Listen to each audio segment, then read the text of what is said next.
Everybody, we're back here at the National Restaurant Association show. I'm Michael Beck. I'm with my co-host Chad Horn, and we're here with Alex Sambvani, which is not his full name, but that's actually what we're going to call him for today. And I see him smiling, meaning I hit a good one. You did. Alex, how are you doing today?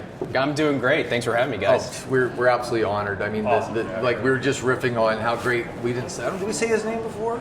No, we said it at the end. Yes. Yeah, we said who we were going to come and have. Yeah, but we didn't say who we're gushing about. We were talking. We were talking about Slang conceptually. Oh, so okay. we like on your stuff. I love it. I love it. Sorry, guys, we're not going to be non-biased on this one. We actually like his stuff. I'm not complaining. That's okay. Good. So.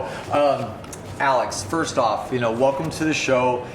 We had the pleasure of meeting you at your booth earlier. A lot of traffic going on. Seems like there's a lot of buzz about what you're doing out there in the industry. How's this been for you, this event here? Oh, it's been a fantastic event. I mean, It's been a marathon. We've been here since Friday. And we've had so many amazing conversations. It's been just like back-to-back all day meeting. We've had a lot of our existing clients come by. We love to say hi in person. Met a lot of new potential clients and spent a lot of great time with partners too. So, I mean, this is just the who's who of the restaurants industry. It's the biggest show of the year, and it's definitely been successful for us. We love it. So, as a career sales guy, one of the things that we always did at the end of every day at this show is we counted our leads, right? So I kind of know the amount of leads that traditional companies bring in. Now, you're kind of on fire. Can you give me a notion of I can tell you it's in the hundreds. Woo! Yeah. So boom, ROI achieved. Way to go. Yeah. Love it. It's been great. I mean, it's the biggest show of the year, and there's a lot of interest in AI right now. Yeah. And there's a lot going on in AI too. So, a couple years ago, we were the only AI game in town because we've been in the restaurant space specifically for a really long time, and we were doing a lot of education on what even is AI, how is it relevant to your restaurant, and the industry's come a long way now, and we actually love it because the category itself has just grown. Exploded. And so now it's not a matter of like, is AI something that I should care about? It's more, how do I use AI, and what is the right AI solution for me? So the conversations have changed a ton, and it's been great to see. Well, speaking of how, it was 2 days ago, I called a number. It wasn't a demo number. It was actually a restaurant called Texas de Brazil. Yes. And I wanted to see this thing in action, so I called and I made a reservation for 2. Amazing. I think I said next Saturday. And I did cancel it, so there's good. I was going to ask you. They're not expecting me, but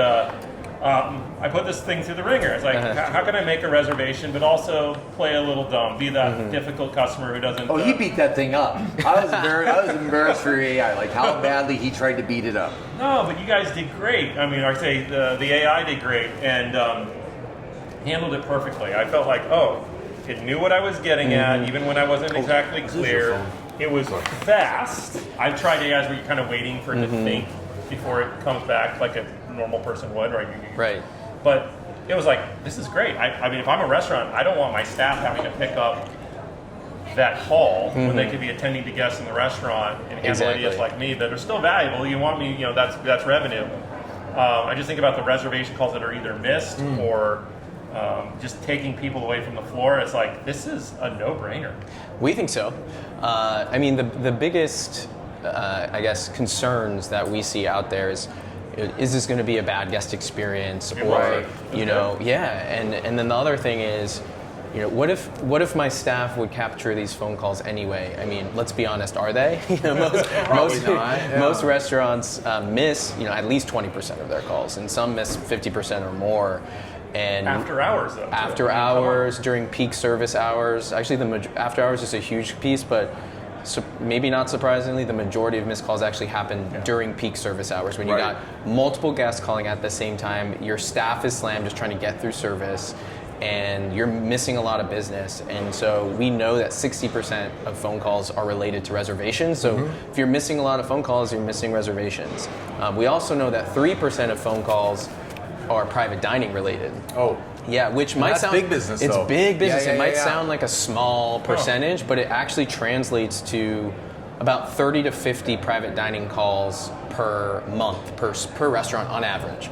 Wow. So just think about that. Think about the revenue opportunity that's Right. even in just one of those calls. So it's really important that operators are capturing all of these, and AI can do that for you now. Well, it's not even Yeah. calling out the splash effect of the unanswered call, right? That feeling of disappointment, or I'm going to move on somewhere else, and I probably might not even, for some reason, come back. Maybe my heart got hardened because it was just that moment. I was Right. really stressed out, and I wanted to make that reservation. I didn't have the conversation I wanted. I moved somewhere else, and I was more grateful to that brand, and now I've moved my loyalty, right?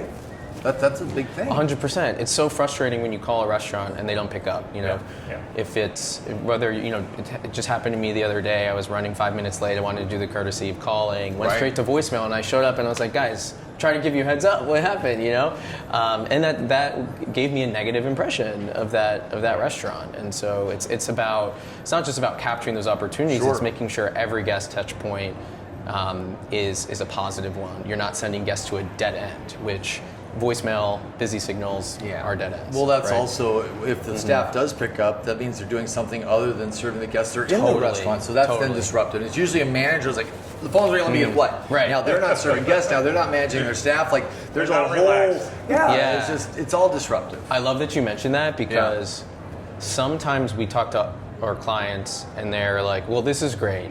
We love it. But I can't stop thinking about, well, like, how many of these calls would my hosts answer anyway? You know, how many Right. reservations Right. would they capture anyway?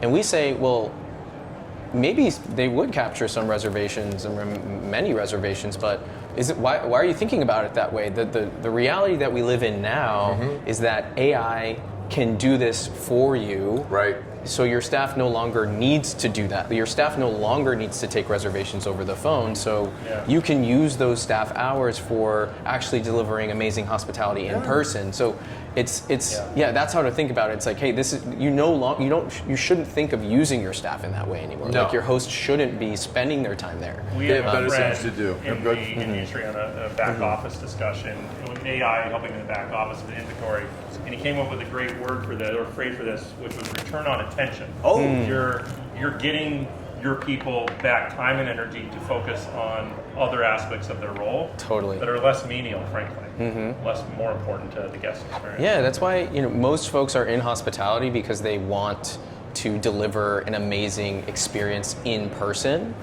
and all these phone calls, all these guest inquiries, just distract from that.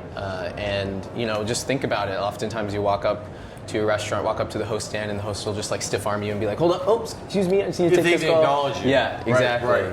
So that should not happen. And so AI is going to help just free up all these staff hours to just deliver amazing hospitality in person, which is why your guests are coming to you in the first place. And let's face it this way too, that if, let's say the restaurant is slammed and they do pick up, Right. you're probably not getting the best greeting. What? Exactly. Right? Like you can hear the stress in their voice. It's not something that's going to make oh, hi, this is great. Like, hey, what do you want? I got to go really fast. Like, you're gonna, even if they're not saying that, you feel it. Totally. Right? It's a lot of work. I mean, I was just catching up with one of our operators, and they do quarterly host audits. Well, they pay a company to call and secret shopping and score the hosts. And some of the hosts do great, some of the hosts don't, and then they have to have a conversation and train folks and all of that. And so it's just a lot of work to maintain a good experience over the phone. And so AI can now make that much easier. Let's go up a level here Totally. because I was a Saturday night. Yeah, it's the IFMA Awards dinner. Yep. Right. And Kevin Hotchman comes up and accepts the Gold Plate Award for his turnaround at Brinker and the success at Chili's. And he said something, dine-in, full service isn't dead. And I'm like, well, gosh darn, why do people think that? And I think a lot of the technologies are really geared towards QSR. Yeah. And I think, how great is it? You guys are solving a massive problem for decidedly full-service restaurants. Correct, yeah. That's a big deal. How do you guys think about then in your market segment and who you serve? Yeah, so we focus exclusively on full-serve restaurants. We have worked with other types of restaurants over the years, but today we exclusively focus on full-serve restaurants. And so what's unique about those restaurants? Well, the reasons why guests are reaching out are different. So they're primarily reaching out about reservations, private dining, to some extent ordering, but not as much as fast casual and QSR brands. A little bit of catering, but it's with these restaurants, it's all about how thinking about the guest journey holistically. So not just how can we use AI to automate reservations. We've been doing that for a while now. Right. Now it's about what are the things that if we had 10 hosts, 20 hosts, what would our guest experience look like? How would we engage our guests? Because AI is infinitely scalable, Sure. right? So, how can we use AI to, make sure that we're collecting all the special notes that the guests might have in advance of their dining experience. Restaurants are celebration spaces a lot of times, right? And so it's an anniversary. Exactly. It's an anniversary. It's a promotion. It's Mother's Day, right? Oh boy. So right. And so I was just looking at our data, and we had like so many calls about Mother's Day. Yeah, I bet. And so how can we leverage this surface as a way to deliver better hospitality? So it's about, okay, wow, you're celebrating Mother's Day. We actually have a special Mother's Day menu. Would you like us to have a special bottle of champagne for your mom when you come sit down? Right away before they ever get to the table. It's so now genius. we're starting to get into that sort of stuff, which is if you had the best host in the world and you had 20 of them, like that's what you would be doing, right? Crazy ROI. Exactly. Is there a version of A/B testing that, like, I could have these messages in these stores and these messages in these stores, and kind of understand what's got better impact with the messaging with my clients? Or we people have. come So in? what's cool about our product is we've made the onboarding super simple, and we customize it at a per store level. So if you wanted to, you could have a different voice, a different personality, all different policies at different locations, even if it's the same concept. So you definitely can play with those things and see how guests react to them at different stores. We do have clients that do that. What about nuance? Like, so I got an Italian restaurant or a French restaurant. Bonjour, welcome to our. Does it go that far down the rabbit hole? Not a bad French accent. No, thank you. We actually have accented voices. So I love that. We have all kinds, Italian, French. At one point, we did a custom Nigerian accent for one of our clients. Like we can do everything. Okay. It's really cool. It's the vision of the possible, right? Totally. So I didn't hit you in our previous spot or now something that really draws me to you guys, which is the quality of your partnership development. You guys are a very strong partner of OpenTable. Yes. Talking to Jamie on your partnerships team, it's very clear you're making the moves to make sure that, because you can't do this alone, you need these partners to complete the cycle, so to speak. You guys are doing that. You're doing it very well. Talk about how important that's been to growing the business. Partnerships are critical. I love the Jamie shout out. Hi, Jamie. She's the best. So partnerships are critical because operators want their technology, their tools to talk to each other, right? And our vision is to be able to handle everything that we can across the entire guest life cycle. So all the way from when a guest first discovers your restaurant to them book the booking experience to them, post dining, and then even ongoing engagement and retention of guests. So if you just think about that whole journey, that's like, obviously the reservation platforms, that's event management, that's POS. Can we pull in the spend data and figure out who your top spenders are and give them a special journey throughout. That's loyalty platforms. Can the AI plug into your loyalty and figure out who your most loyal customers are, your most loyal guests, and can we help use that surface as well to drive more enrollment to your loyalty programs? There's so many of these, and we're not trying to build that. We're not trying to reinvent the wheel. We don't need to build a loyalty program. We don't need to build a reservation system. And so we're partnering with all these folks so that the AI can plug into everything and handle all of these guest lifecycle actions. So thinking about just the tech side of it, right? Yeah. And everybody agrees it's going so fast. One, how do you stay on top of this, right? Because maybe while we're down working on something, we start forming a bubble, right? And we're working inside the tech that we know right now, and as the industry moves, we're either keeping up with it or we're falling behind. Especially how fast this is. It used to be annual updates. Now it's 90 days that things are cycling, right? It's really it's quick. crazy. Yeah. So how do you stay in front of that? So we're just always looking at best in class. We try and use AI in as many ways as we can internally. We use AI in our internal operations, in our sales. We're using so many different tools, and obviously we're using ChatGPT, Cloud, all those things. And so we're just staying on top of the best in breed through our own research, just paying attention to what's happening in the market, but also leveraging all kinds of different tools internally that also help us stay on top of like what's possible. So what's powering Slang today? So we have our own suite of models that are, so at this point we've processed over 20 million phone calls. Wow. And so that is a proprietary database that helps us fine tune our existing models. And so we use a mix of Google and OpenAI models, and we kind of ensemble them and fine tune them to deliver the best guest experience. And there's so many other components of the product too, like the digital voices. We use several different vendors for that. Right. We use Google, another player called PlayHT, and you can also, soon here you're going to be able to find like customized voice, which is pretty. You can be like, I want my AI to be like a mix of, I don't know, Fergie and why did I knew you were going to say Fergie? Why did I knew you were going to say Fergie? I think Jesus was coming next. Like Fergie and Jesus. Step Brothers is such a good movie. Such a good movie. So if you wanted your voice to sound like a mix of Fergie and Jesus, you could do that. I don't know what Jesus' voice would sound like, but it feels really mellow to me. So you can do that. That space is evolving really quickly, and so our approach is, there are some things that we are custom building from the ground up, but really our focus is how do we help operators deliver the best experience? How do we take the best in breed technology at any given point and make sure that that is powering the product underneath? So we've built it in such a way that we can continue to evolve the infrastructure over time based on what's the best available, and because the space is moving very quickly. Right. And so our strategy is like, let's stay nimble, let's stay focused on actually solving the problems that operators care about, and let's not get too distracted with custom infrastructure. So you have a company that's innovative. What do you do to foster a culture of innovation for your team, especially if you've got a lot of people remote these days? What are you doing there? So we very much encourage everybody to use AI as much as possible.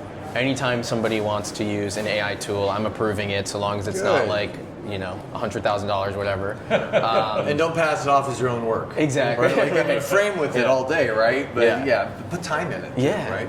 We do, what else do we do? I mean, we recently did like a hack week, actually it was more of a couple of days hack week project with our engineering team, where we just said, hey, whatever you want to build it, and some really amazing ideas came out of that. When I used to work at Spotify, and our company the idea of this company actually came out of a Hack Week project at Spotify. Oh my gosh. And so those types of happy accidents. Happy accidents, zoom out moments, just carving out time and space for people to think and try things that are not part of the day-to-day are really important. It's definitely hard, especially as a startup, when there's so much that we need to do, and we can always do better. So we're always trying to think about ways to improve it. To improve the way that we're pushing innovation internally. We do also have, one of our core values is called learner fervor. So it's all about learning. All right. And so another thing that we just kicked off is we have like learning pods. So they're groups of like 5 to 8 people that meet weekly, and everybody has to talk about what they're what are your learning goals, and we check in on it every week. So that's been a new thing that's been working well. So a question I have, and I think this might be really useful to people that are listening. I'm a restaurant. I'm thinking about dipping a toe into AI, voice AI, different solutions, let's say specifically in your category. What are the questions I should be asking? Who else do you work with? Okay. What types of restaurants do you work with? And what are the results? I think there's a lot of, hype. There's a lot of news articles out there, and operators are confused. I'm confused sometimes as an AI founder in terms of like what's actually going on. So I know operators are. And then they're seeing some, big brands do stuff, and they're like, well, what can I actually do? Is that that seems like it was built in-house? I don't know. Is there a tool that I can just use off the shelf? So I encourage operators to be open-minded, look at what's out there, and if you see something that seems interesting to you, where it's proven, they're already working with similar restaurants, and it's easy to install, try it out and see.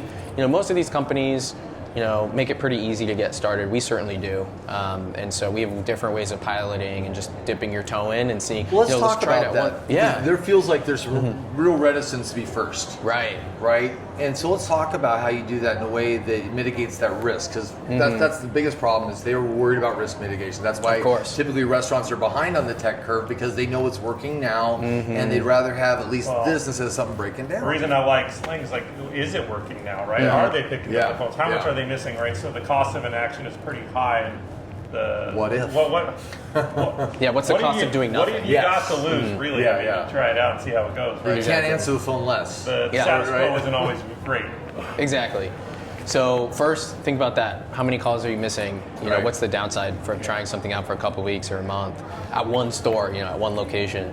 And we work with, many groups that will try the tech out at like one store, 5 stores, whatever, and see the results for themselves. We have like a very data-driven dashboard where you can directly see the guest satisfaction, the reservations booked, all the ROI that you're going to want to care about, and you'll know pretty quickly whether it works for you or not. So yeah, I think that's a great way to think about it. Like, what's the risk? What's the and what's the cost of doing nothing? Do you have sentiment analysis in the voice that's coming in through the user experience? I understand there's a level of frustration, excitement, happiness. So we do have ways of measuring that. So if a guest expresses frustration, or if they say a curse word, or something like that, we can detect that and we'll automatically forward. Yep. We also make it super easy for guests to get through at any point. So, one of the ways in which we've been able to achieve super high guest satisfaction, on average, it's about 96% guest satisfaction, is because, number one, we make it easy for guests to get through if they want. So we don't force anyone to talk to the AI if they're not down to do that. Right. And then two, we've been very intentional about what the product can do, and even more intentional about what it's not doing, right? So we don't do anything that we believe is going to be a bad guest experience, right? So, I know there's anything that's overly complicated, anything, if a guest wants to complain about something, Right. Or there's like, a medical issue. I chipped my tooth, this morning at your restaurant, Anything whatever. touches a lawyer. Yeah, exactly. Right. Yeah. AI shouldn't be having that conversation. Right. So Right. we've set it up in a very intentional way. And that's been a real advantage for us. Sounds like there's some guardrails too Yes. on what you can talk to it about, right? Yeah, it's not like completely open-ended. You can't. We're not. If you ask it to tell you a joke, it's not going to do that. If you it's very guardrailed so that operators can trust our solution and trust it's not going to say anything that they didn't approve. No hallucinations? It's not going to hallucinate. Right. And so that's really important. Consistency, reliability. Yeah. Is incredibly important, and while we do use technologies that can hallucinate, we are very careful about when and how we use them so that the risk is either zero or close to zero for our operators. So we're talking closer to a scripted logic, right? It's going to have a very scripted response inside of that. Yeah, so right? part of it, so basically operators, we have a template basically that has about 40 topics that the AI can handle. Okay. And that template we've painstakingly designed over years of those 20 million phone calls that I mentioned. And so within those 40 topics, we basically pre-program the AI to have very specific responses that can't change, but that doesn't mean the system isn't flexible. It's still, you still talk to it just like a human. It's a flexible conversation, but when it's actually giving you information about like a restaurant policy or something like that, it's accurate every time. So, we don't want to make up the, like for example, someone's running late, everyone has like a grace period, right? Sure. Whether it's 10 minutes or 15 minutes. We don't want the AI to say like, our grace period's actually 30 minutes, and just like, Take your time. take your time. Right. Like, we don't want that to happen, so. So we're here at the big show, Alex. Yeah. What have you seen? What have you learned that's been exciting to you? Wow, okay. There's a lot. I mean, obviously, it's undeniable that there's been an explosion of AI. And there's so many folks doing different things. There's more voice AI vendors specifically. Yeah. We've all kind of like picked our own lanes, which is funny. But it's great for us because the whole category is growing, and it's just creating more awareness and trust that voice AI is something that like you should look at as an operator. also seeing AI embedded more in the incumbent product. So the big players that have been around are getting serious about layering AI into their products, which I love to see. Yes. And that's also one of my standard pieces of advice to operators when they ask me about AI is I say, well, look at the vendors you're already using. See what they like. A lot of them have been launching AI solutions that live within the tool already. Like OpenTable's launching, or already has like AI review management, and they're doing a lot of other AI. Yeah, Toast was sharing with us how much they're layering AI into their solutions yesterday. Exactly. With them. Absolutely. Yeah. So love to see that, and because those players have so much reach, so much data, and they can deliver value to operators at scale. So love that. I mean, what else? It's just been, I don't know if this is just me, but we've noticed this year there seems to be a lot of like multi-unit operators, like more than last year. I don't know if that's just me, but I think like we're just seeing a lot of folks here shopping and like really trying to like think about how to upgrade their tech stack. Do you think that's because they were tasked to seek out AI solutions? Like it's Could be fun. that. Like, I see somebody popping their head out and go, I need a hot cup of AI. Go find me some, Exactly. right? And AI strategy has replaced IT strategy now, right? Yeah, that's a good point. Yeah, Right? I think like that definitely could be it. Yeah, for sure. So I think your subject is a focal point that has people going to these places seeking it out because that's the subject of the day, right? Yeah. And then the other thing I noticed is the show's bigger this year. Yeah. They opened up a whole new wing. Bigger. I want to know where they're putting all the stuff they were warehousing back there all the years before, because I that know. used to be the warehouse. I think underground. Yeah, So love to see it. Love all to see right, it. random food question. Tell me. You're at the show. What was your favorite bite? Oh. Did you eat? I not as much as I wanted to. It's been, Well, that's okay. it's been back to back to back. But okay, a couple things I tried. There was this tofu brand that had all these different types of tofu, and I'm trying to eat less meat. I still eat meat, but I'm trying to just like reduce the intake. So Doesn't hurt. that was delicious. I forgot the name, but I could look it up on my phone. And then there was another interesting bite that was like probiotic pasta. Oh. Which I was like, that sounds weird. Wow. Let me try it. Yeah. And it was actually really good. So it was like, I was like, You feel better gut health when Yeah, you're done? exactly. gut health is mental health, they say. Yeah, So, that's true too. but yeah, I mean, and there's the standard ones like, my inner child comes out when I see Dippin' Dots. Like I'm gonna get the freaking Dippin' Dots. Yep. So that's great. But that's the biggest benefit of this show is being able to just like walk around and try stuff and your see face what's cool. up. Be full by 10:30. Exactly. Yeah. What I missed last year, the past couple years, they had Nathan's hot dogs. I haven't seen them this They're year. I not missed here. that one. They're not here this year. That used to be my jam. Yeah. You don't know how many people complain about that. They're gonna hear We about miss it. you, Nathans. Yeah, Come back. come back, please. Yeah. So What about you, Chad? What was your favorite bite? Oh gosh, I don't know. I just got to give it up to Olympia. They're shawarma every year. Yeah. It's like It's the definitely chicken. my most appreciated Yeah. thing every year. Mine was the tater kegs. I don't know if you saw it. It was a tater tot almost the size of this cup, right? They had Wow. jalapeno, cheddar, and bacon. Stuffed? Yeah. Oh it was my God. They had a Reuben version of it. That sounds delicious. I haven't Like eaten lunch yet. Napoleon You're making me Dynamite hungry. would have lost his SHIT if you could have had that That one. way. Okay. Yeah. So good, so good. Yeah, tater kegs. I'm gonna go check it out. Yeah. Well, we're getting close to time here. Right. But,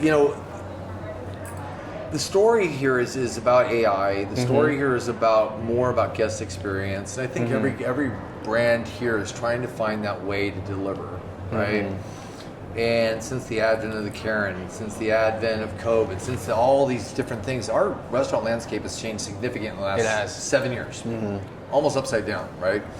And the category that you serve, table service restaurants, I would argue, I think I would have to argue, has been hit hardest by this. I agree. Right? Most of the independents during COVID got shut down, right? Other ones are fighting to have people come into these very big properties that typically had full seats before COVID. And now everybody's gone to digital transformation.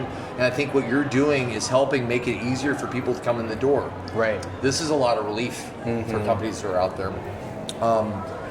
What's the best way to start engaging with you, right? You have a website, you're here at a show, but let's talk about how people get a hold of you, because I mean, I'll say it right here. I love what you're doing.